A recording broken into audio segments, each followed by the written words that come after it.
The next global superpower won't be decided on a battlefield. It may be decided by a chip smaller than your hand. The race has already begun.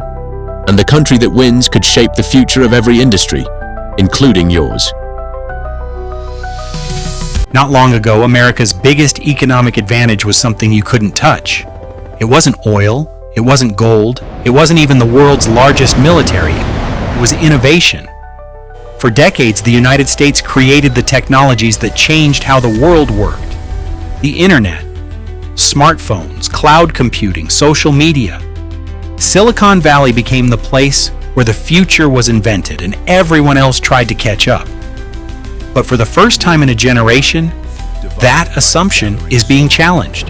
This time, the race isn't over who builds the next smartphone or social media app. It's over artificial intelligence. And if history is any guide, the country that leads this revolution won't just dominate technology. It could shape the global economy for decades to come. When most people hear the words AI race, they picture chatbots answering questions or software creating images in seconds. That's the visible part of the story. The invisible part is far more important.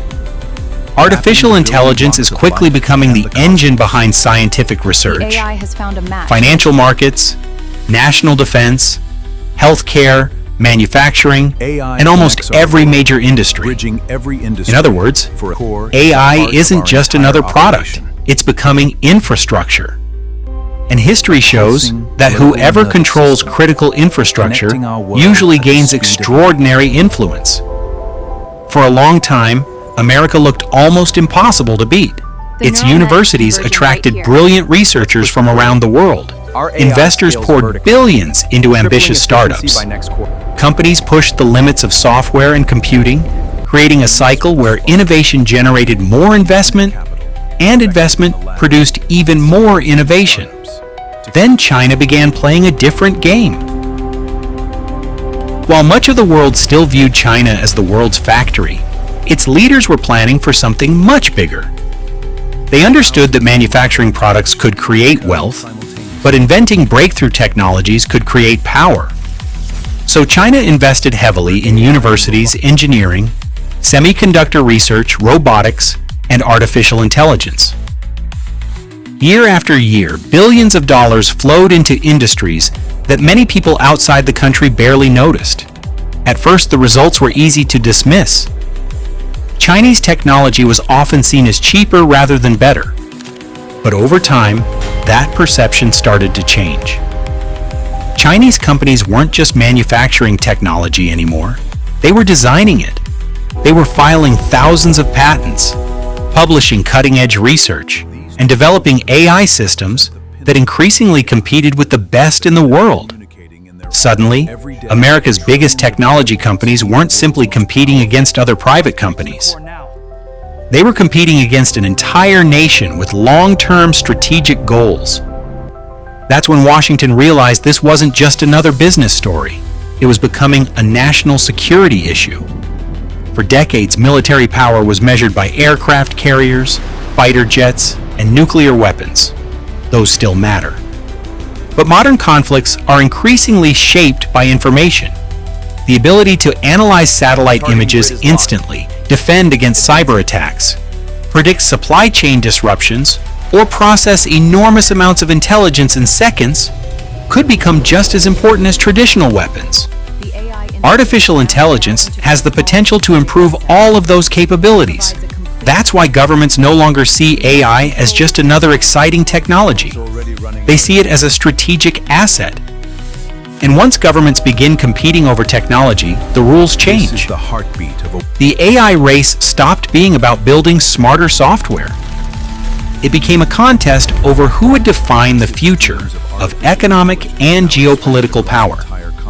If artificial intelligence is the new engine of economic power, then one question becomes impossible to ignore. What actually powers AI? Most people would probably answer software, but that's only half the story. The real foundation of artificial intelligence isn't software at all, it's computing power. Every time an AI model writes an essay, generates an image, or analyzes millions of pieces of data. Billions of mathematical calculations happen in just a few seconds. Those calculations require an extraordinary amount of hardware. And that hardware depends on one tiny piece of technology that has suddenly become one of the most valuable products on Earth: the advanced semiconductor chip. Just a few years ago, very few people outside the tech industry had heard of NVIDIA. Today, it's one of the most valuable companies in history. It doesn't manufacture cars, it doesn't drill for oil, it designs the specialized chips that make modern AI possible. Demand has become so intense that governments, cloud providers, and the world's largest technology companies are spending billions of dollars just to secure enough supply. In today's economy, access to advanced chips can be as important as access to oil was during the 20th century. That's exactly why the United States decided to act. American officials knew that if the world's most advanced AI chips were freely available everywhere, America's technological advantage could disappear much faster.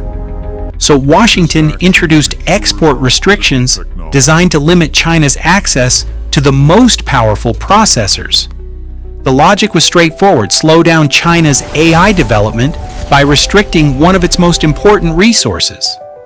It was one of the most significant technology decisions in recent history, and it signaled that artificial intelligence had officially become part of global geopolitics.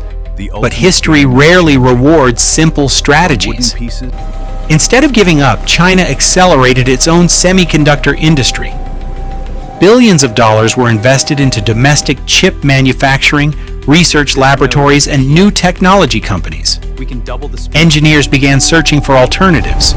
Companies worked to reduce dependence on foreign suppliers. The restrictions that were meant to preserve America's lead also gave China a powerful reason to become more self-reliant. It's one of the strange patterns of technological competition. Pressure often creates innovation instead of stopping it. But chips alone aren't enough.